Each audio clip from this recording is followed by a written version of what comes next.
Now on to the main show. We are absolutely delighted to welcome, and I want applause here, as of this week, for the first time, New York Times bestselling author Liz Moore.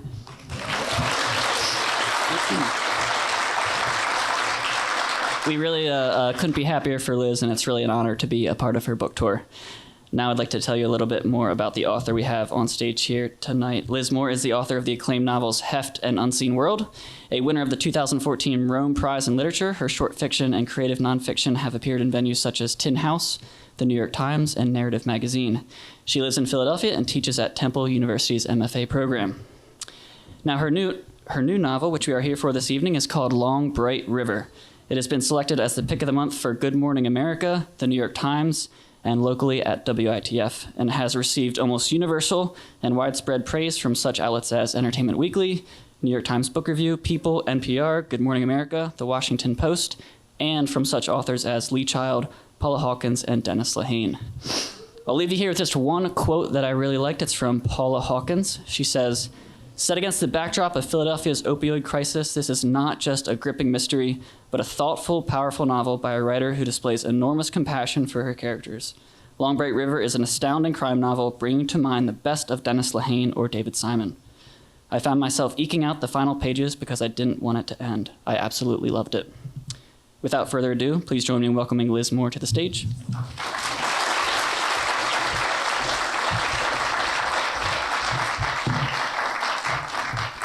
Thank you, Alex, and thank you, all of you, for coming tonight. This is one of my favorite bookstores in the United States. I'm sure that is true for you as well, being that you're here. You should all come back to all of the events that Alex described. I would also come to them if I didn't live 2 hours away and have 2 little kids at home, but they do a very nice job with their events here. So what I think that I'll do is start by describing some of the inspiration for this book and some of the research that I did in the process of writing it. And then I'll read to you somewhat briefly, since I think conversation is more interesting than reading. And then we'll do a Q&A, and you can ask questions if you have them. Okay, so Long Bright River is my 4th book, my 3rd novel. The first one that has been categorized as sort of like a mystery or literary suspense or a crime drama or whatever you want to call it. It's been called many different things. It came out of work that I've been doing in a neighborhood called Kensington in Philadelphia for about a decade now. In 2009, I moved to Philadelphia for the first time. My husband's family is from there. He grew up in the area. I don't know if I can call myself a local at this point. Probably not. Philadelphians would say no. But it's the place I've lived the longest as an adult, certainly, and probably the city I know best of the 3 that I've lived adjacent to. How many of you are either from Philly or have roots in Philadelphia? Anybody? Handful? Okay. So number of connections. What about Kensington itself? Any connections? 1, 2, 3? Good. Yeah. So then I don't have to tell you, handful of people, anything about Kensington.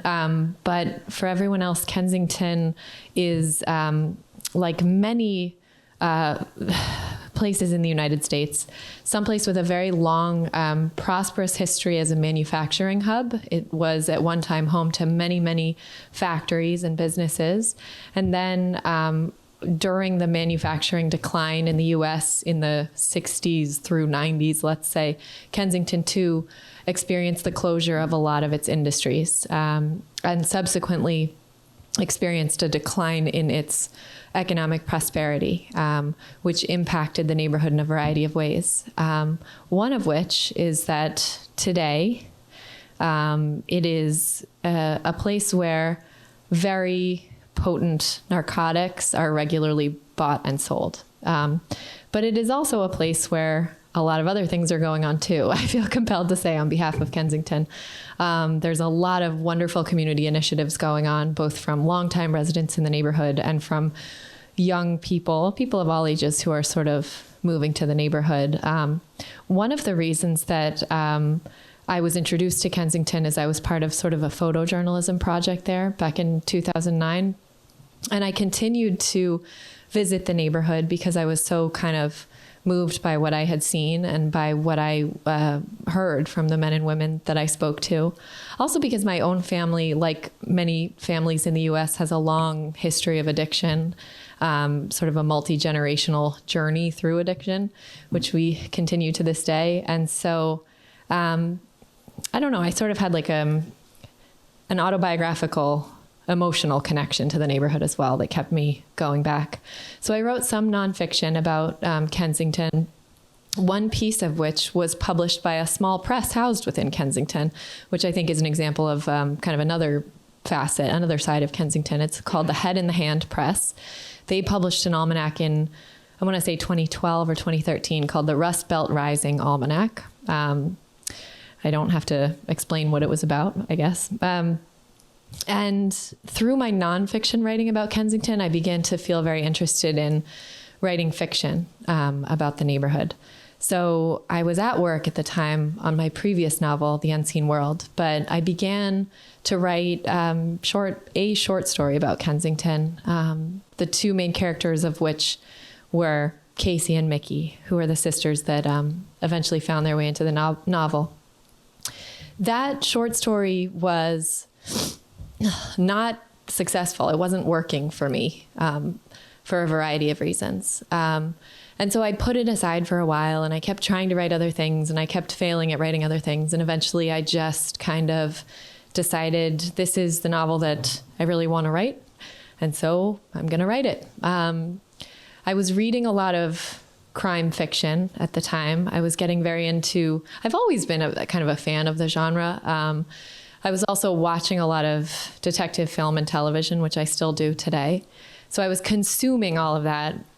And I think somehow as I began to write the novel, I was infected by everything that I was reading and watching and listening to, podcasts, things like that, and started experimenting with the idea that maybe this wanted to be a mystery or thriller.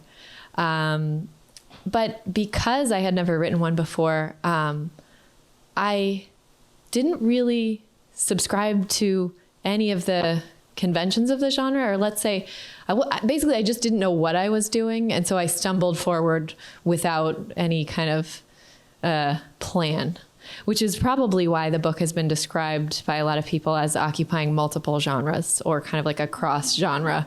It was all a mistake, but here it is. Over the course of the next 4 years, I continued to write. And this is Long Bright River. For those of you who have not read it yet, I know it's only been a week and a half since it came out, so don't worry, I'm not going to spoil anything for anybody. But I will tell you just a bit about the book going in so that nobody's lost while I'm reading. This is the story of two sisters who grew up adjacent to Kensington on sort of opposite sides of the law. Both of them were the children of parents who were also lost to addiction. And so they were raised by their grandmother, G. And G was not a great guardian figure. She is a tough customer. So the girls grew up and went in two very different directions. Kacey, in her parents' footsteps, began to struggle with addiction. And at the start of the novel, she's still struggling with addiction and living on and off the street in Kensington. And Mickey, her older sister, has become a police officer and sees herself as sort of very like morally correct and upright. And Mickey, especially at the start of the novel, is somewhat judgmental of her sister. But she feels so bonded to her by their closeness as children that when Kacey, the younger, goes missing at the start of the novel, Mickey can't help but feel very worried about her and go searching for her, especially because simultaneously a string of murders of women who fit Kacey's demographic is occurring. So that's the scene, and Mickey's journey in searching for her sister and trying to figure out who's killing the other women in the neighborhood forms the span of the novel. So I'm going to begin by reading a section that sort of describes their weird relationship to one another as adults. This, for anyone who likes to follow along, is on page 66. I'll read briefly from this part, and then I'm going to read briefly from a part that's told in flashback about their childhood. Okay. This is just after the page break on page 66. After the paragraph break on 66. Line break, whatever you want to call it. Officially, Kacey and I no longer speak to one another. This is in Mickey's voice. We haven't for 5 years. There have been rare occasions since then, 3 to be precise, when I have been required to interact with her at work, in my capacity as an officer and in her capacity as a suspect. And during each of those times, I have conducted myself with dignity, as any professional would, either processing her or releasing her, as I would do for any offender. To her credit, she too has conducted herself respectfully. When it is necessary to do so, I gently place handcuffs on the wrists of my sister, and I tell her the particular offense for which she is being arrested, usually solicitation and possession of narcotics, one time with intent to sell, and then I narrate her rights to her, and then I place a gentle hand on the crown of her head to ensure that she doesn't obtain an injury as she enters the back seat of our vehicle. And then I quietly close the door, and then I drive her to the station, and then I book her, and then the two of us sit silently across from one another in the holding cell, not speaking, not even looking at each other. Truman, who was her longtime partner before he went out on medical leave, Truman was with me each time, and each time he too remained silent, watching the two of us guardedly, his eyes darting back and forth from me to Kacey to me again, waiting to see what would happen. That was the weirdest thing I've ever seen, he said, as we were driving away after the first of these episodes. I shrugged and didn't reply. I suppose it would look weird to someone who doesn't understand the particulars of our history and the tacit agreement we've come to in recent years. I've never tried to explain it to Truman or anyone else. You look out for her, he said, another time. When I demurred, he continued, You would have been done with patrol years ago if you weren't out here keeping an eye on your sister. You would have taken the detective exam. I told him that this was not, in fact, true. It's just that I've grown fond of the neighborhood and have grown to care a great deal about its well-being. And also, I find the history of the neighborhood interesting, and I like to watch it as it grows and changes. And lastly, it's never boring. On the contrary, it's exciting. Some people do have trouble with Kensington, but to me the neighborhood itself has become like a relative, slightly problematic but dear in the old-fashioned way that word is sometimes used, treasured, valuable to me. I am invested in it, in other words. Now I'm going to read to you from a flashback, and this takes place on page 53. The book alternates between sections called Now and sections called Then, which are all told about the sisters' childhood and young adulthood. And those flashbacks serve to, I guess, describe the girls a little bit more in their closeness, but also eventually become a part of the story and the mystery itself. When we were small, there was a field trip for certain 4th and 5th graders. Did I tell you the page number? 53. Yes, I did. Okay. When we were small, there was a field trip for certain 4th and 5th graders to see the Nutcracker in Center City. I was 11 then, old for my grade, and Kacey was 9.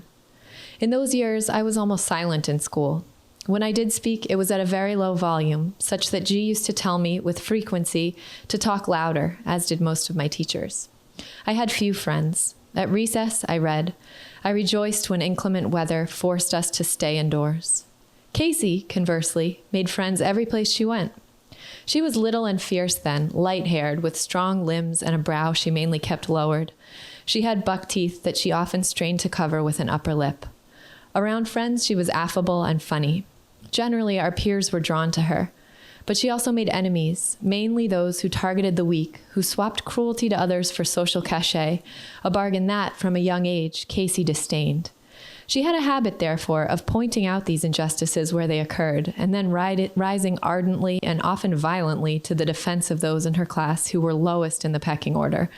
Even, her teachers argued, when it wasn't warranted, or when those classmates didn't want or need Kacey's protection. It was for this reason that Kacey had recently gotten kicked out of Holy Redeemer. The irony of the name was not, even then, lost on me, which meant that both of us were kicked out because G didn't want us in 2 separate schools. This was, for me, a misfortune. I had liked Holy Redeemer. I had advocates there, 2 teachers, one a layperson and one a nun, who had taken a particular interest in me and my abilities, who had cut through my shyness and seen something in me that they had painstakingly drawn out over the course of several years, and who had, separately, of their own volition, told G that they thought I was gifted.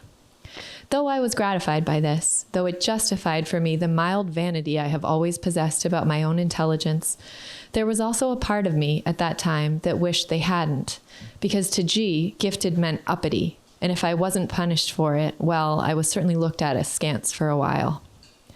When Kacey got into her final fight, the one that got us expelled, G had stood in front of us, glowering as we sat on the couch.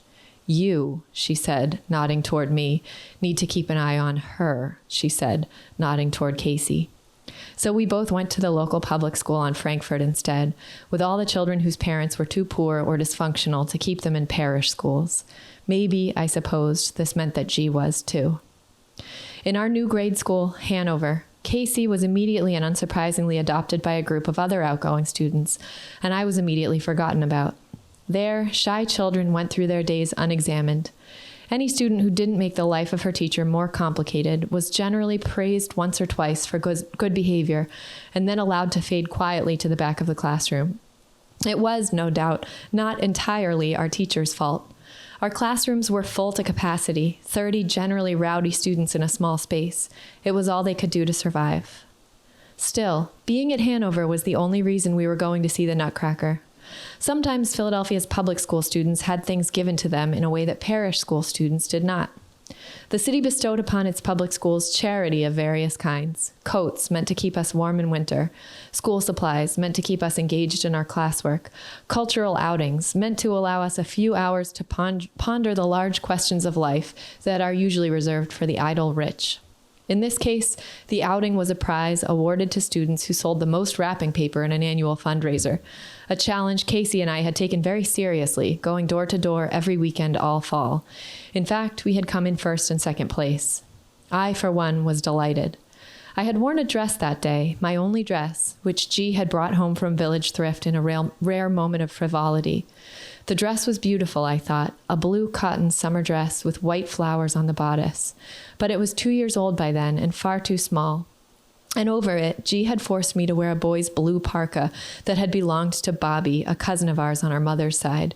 It hadn't ever been washed, this jacket. It was salt-stained and slightly acrid smelling, like Bobby himself. Beneath it, the dress looked stupid. I knew this even then, but I had never been to a ballet before, and I don't know why, but I wanted to demonstrate my respect, to acknowledge in some way the gravity of the occasion. So I wore it, and I wore the blue parka on top of it, and after lunch, I waited in a long school hallway for the buses to arrive, standing in line with everyone else, reading my book. Kacey, just ahead of me, was as usual surrounded by friends. When it was time to board, I followed my sister up the steps of the vehicle, and then followed her toward the back of the bus, and sat down one seat behind her. It was a choice meant to assure my peers of my independence, and myself of Kacey's proximity. Her presence in any situation, familial or educational, tended to reassure me. There was a bright and funny music teacher that year, Mr. Johns, who had orchestrated the whole thing. He was young, probably younger than I am today, and the next year he was snatched up by a better school in the suburbs. As the buses approached City Hall, he stood up at the front of ours and clapped his hands twice and then held his right hand up in the air, 2 fingers extended, the sign that was supposed to mean quiet. Everyone was then obliged to return the salute. As usual, I waited until someone else did it first, and then raised my hand into the air, relieved. "Listen up," said Mr. Johns. "What are the rules we talked about in class?" "Don't talk," someone shouted. "1," said Mr. Johns, holding up a thumb. "Don't kick the seat in front of you," said the same person. "Okay," said Mr. Johns, not one of the ones we mentioned, but true. Tentatively, he held up a second finger. "Anyone else?" he said. I knew an answer. It was, "Wait to clap until you hear others clapping." I didn't say it. "Wait to clap until you hear others clapping," said Mr. Johns. "Number 4, sit still," said Mr. Johns. "Number 5, no whispering with your friends," said Mr. Johns. "No giggling, no squirming around in your seat like a kindergartner." He had told us all the story of the ballet and music class the week before. In it, a little girl lives in a mansion, he said. This is in the olden days, he said, so everyone on stage will be wearing old-fashioned clothes. He paused to think. Also, the men wear tights, he said, so get over it in advance. The little girl's parents have a Christmas party and invite her spooky uncle, who's actually a good guy, and he gives her a doll. It's called a nutcracker, and you can go ahead and get over that too. That night, she falls asleep and has a long dream, and that's the rest of the ballet, he said. The Nutcracker doll comes to life and becomes a prince, and he fights off giant mice, takes her to a land of snowflakes, and then takes her to a place I forget the name of. It's like Candyland. The little girl and the prince watch while a few different dances are performed. The end, said Mr. Johns. Does she go back to real life after that? Asked a boy in my class. I forget, said Mr. Johns. I think so. And I'll stop there. And I'm happy to take questions if anybody has any questions.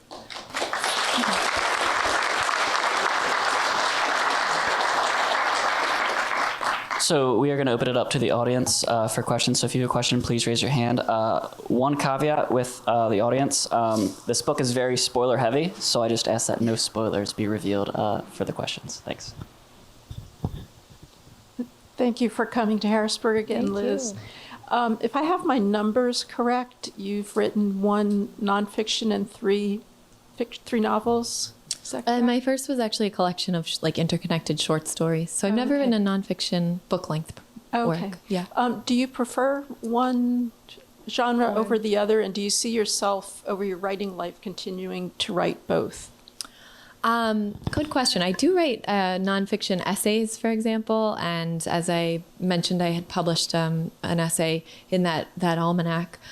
I really love nonfiction writing. In terms of book-length projects, I can't completely rule out the idea that I ever might write one. Almost certainly not like autobiography, because my own life isn't that interesting. But I really like researched nonfiction, and I can imagine writing a book-length manuscript about a variety of subjects in that world. Fiction is my first love. I probably will continue to write novels primarily, though. Thank you. Thank you. Yes. Do you mind passing this? I wonder if you can say how much of you is in Mickey and how much is observation. Well, all of my protagonists, maybe all my characters, certainly have a dose of me in them.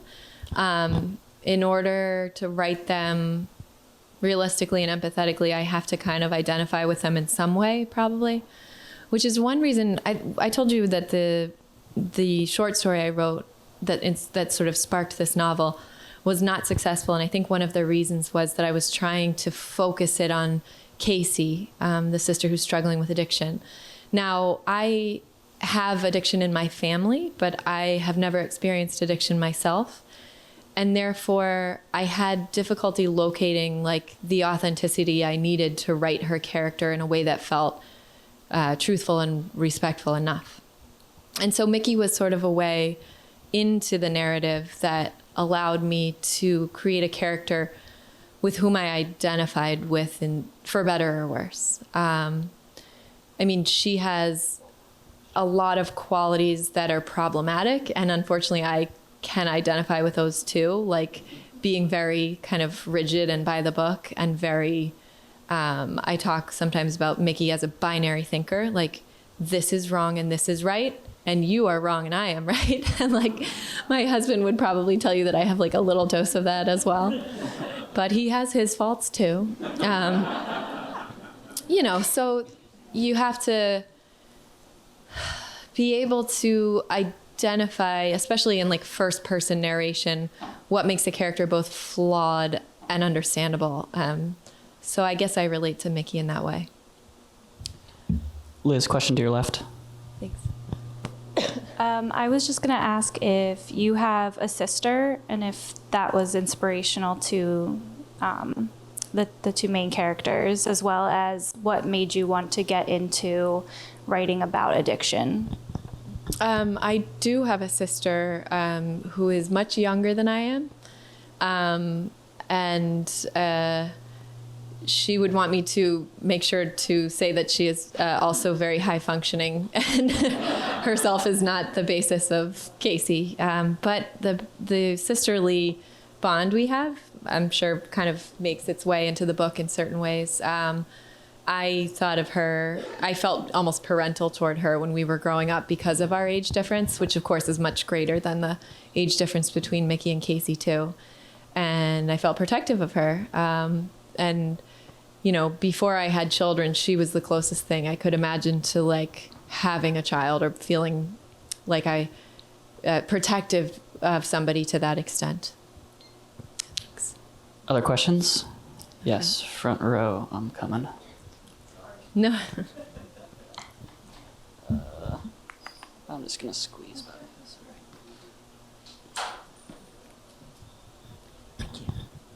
So writing style, our book club decided to read your book, and so having nothing else to do, I also read Heft and Unseen World. Wow. So retired. Thank you. So very good.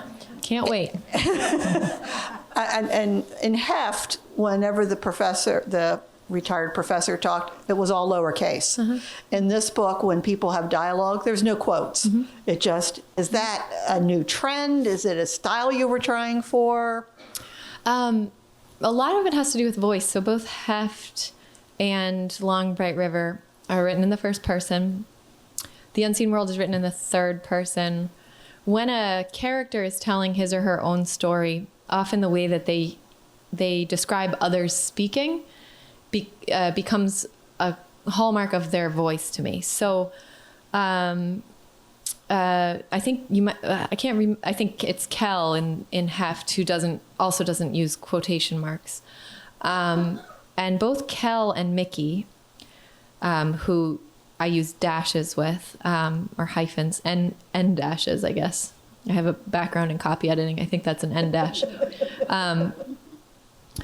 I think of as being somewhat reserved human beings and not wishing ever to announce their presence in any way, and therefore have a sort of muted voice. And the announcement that quotation marks bring, like a trumpet, flare, is kind of antithetical to the way I think of them speaking. I think of them speaking quietly in a low tone of voice, and the visual of that is, I guess, what I was going for. To answer your other question, I am not the first to do that. There's like something of a tradition of doing that in crime writing too, and like James Joyce did it, if I'm being honest, as did writers like Roddy Doyle do it. I've read other fiction with a dash, so I didn't invent it, but I use it in this book at least. Alex gets a workout at these. Other questions? Yes, 2 questions over here.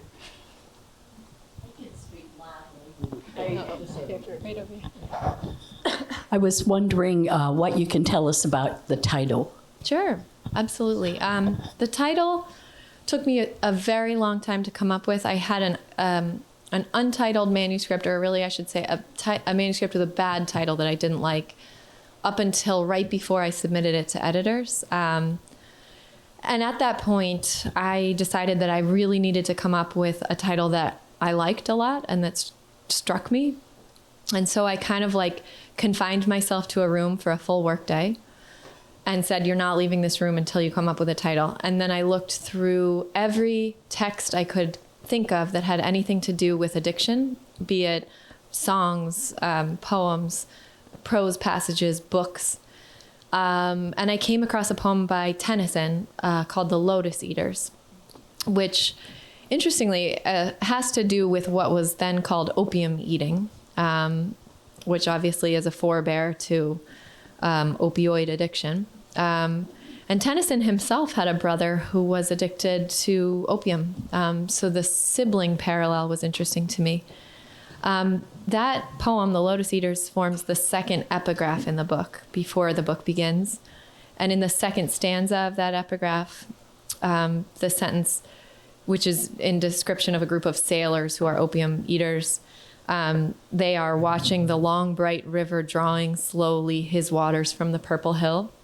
And the phrase long bright river immediately leapt out at me as a phrase that had a lot of echoes in the novel. And I sort of inserted it retroactively several times, once in reference to a vein that of somebody who's using heroin, once in reference to the Delaware River, which has an important history in Kensington, is an important part of Kensington's history. And then ultimately it concludes the list that appears at the start of the novel and again toward the end in reference to the idea of a long bright river of departed souls. So it's sort of like this just bell tolling of names who have been lost, of people who've been lost, who are not real people, by the way. I've been asked that before. They are names invented by me, although they may coincidentally belong also to other people, since they're somewhat common names. Question in the back? Me again. Hello. Hi. You said you weren't originally from Philadelphia. Your husband was, or his family. He was born in Wilmington and grew up outside Philadelphia. I know a bit about Philadelphia. I just wondered what you found difficult writing about Philadelphia settings and what were simple, easy. I think anytime a writer, it's interesting, this is a big kind of topic in fiction in general right now. Writing outside of your immediate autobiography carries with it certain responsibilities, I guess. And as I said at the start of the event tonight, I'm not from Kensington, so with that comes an awareness that I have a lot of responsibility to represent Kensington respectfully, because people from Kensington, I think, might feel about it the way that I feel about my hometown, which is that I can say bad things about it, but nobody else can say bad things about it, which is also what you hear about family, which is kind of an interesting parallel given the contents of the book. So I guess that was my main challenge, was wanting to write about a place that has been systematically failed by various branches of government and therefore is experiencing a crisis, the likes of which I have rarely seen. Wanting to represent that truth while also wanting to make sure to portray it in a loving way and in a way that wouldn't piss off people from Kensington, basically. The handful of hands that went up, we can talk afterward about whether or not I did that. Yes. Question in the back.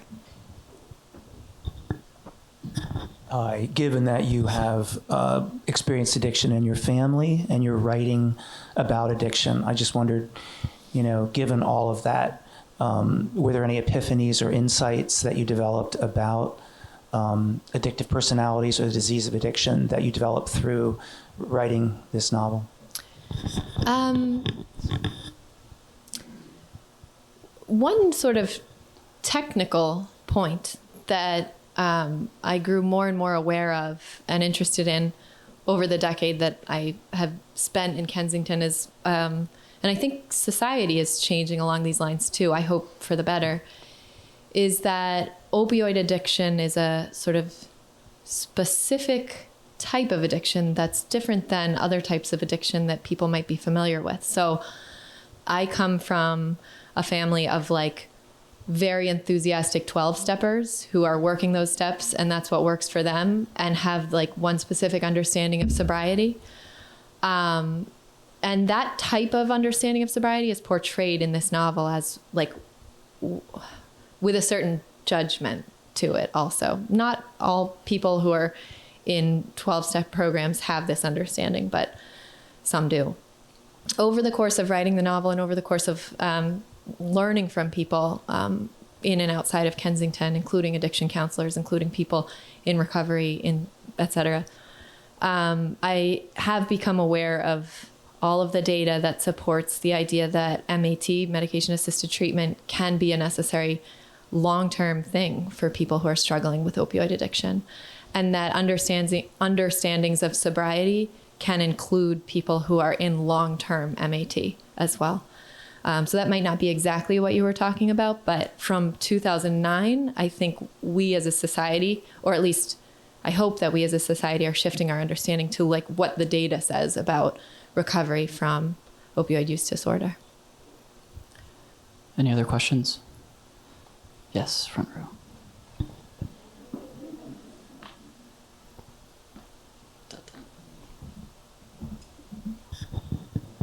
I have two. Hi. Sure.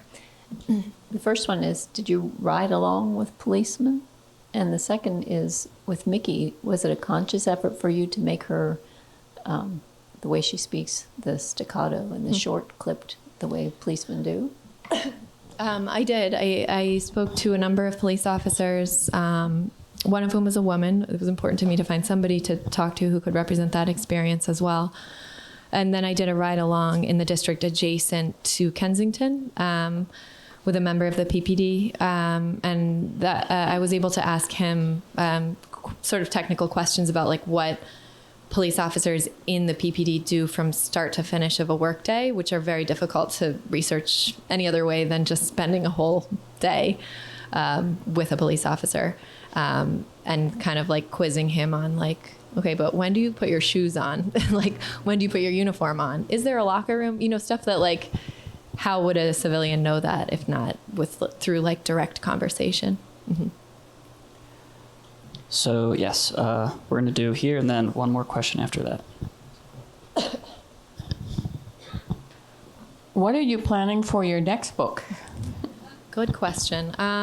It takes me a while to write novels, so although I'm working on something, it's still very early days. And I'm still prepared to think of it as a short story instead, as I did with this book for a long time. So I can't like commit to it yet. I think my editor and I have had a conversation about how with this book, I am experiencing sort of like a larger volume of readership than with my other books.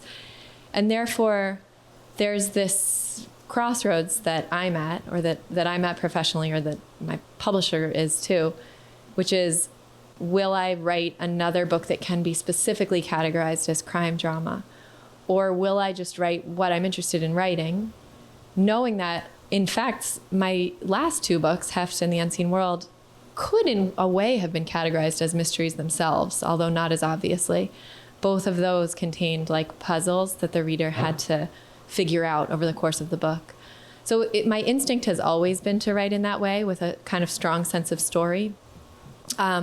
It's possible that if my next book, I don't believe that my next book will be set in the world of policing, and therefore it won't be marketed in exactly the same way. But I can't imagine writing a book without an element of mystery to it. So I hope that answers your question. And probably from a totally like business standpoint, they will play up that element of mystery, whatever it may be, for my next book. They'll put a police car on the cover even if there's no police officer in the story. So I'm going to end with the last question because Great. I can. Yeah. So it's a two-parter. I caught most of the talk, but I missed a little bit of the beginning. You mentioned you were reading a lot of crime fiction, and that was kind of served as inspiration for this book. Can you mention any of your influences, like specifically for this book? And then lastly, one of my favorite books of the year, and it felt really cinematic. Is there a movie in the works? Sure. First question, it will be no surprise to you, probably, who also like contemporary crime fiction, that I love Tana French and read all of her books. I also went kind of back in the history of crime writing and read some of the books that I first really liked in high school, including some Agatha Christie books. And there's a writer called Ngaio Marsh, Ngaio, whom I love. I read Gaudy Night by Dorothy Sayers recently, or during the writing of this book. I like it because it's kind of like that too is like multi-genre, like it's a kind of a campus novel, but also a mystery, murder mystery. And it includes police work or detective work. And then to your second question, yes, a movie. This book has been optioned by two production companies who came together to make an offer, and I am attached to write, which is cool. So it'll be my second time adapting a work of mine. I also adapted Heft into a screenplay, although that's sort of like floating around in LA someplace, and I don't know what's going on with it. This one has like some momentum, so we'll see. I feel as optimistic as I ever feel about things related to movie making. Great. Can we give it up for Liz? Thank you.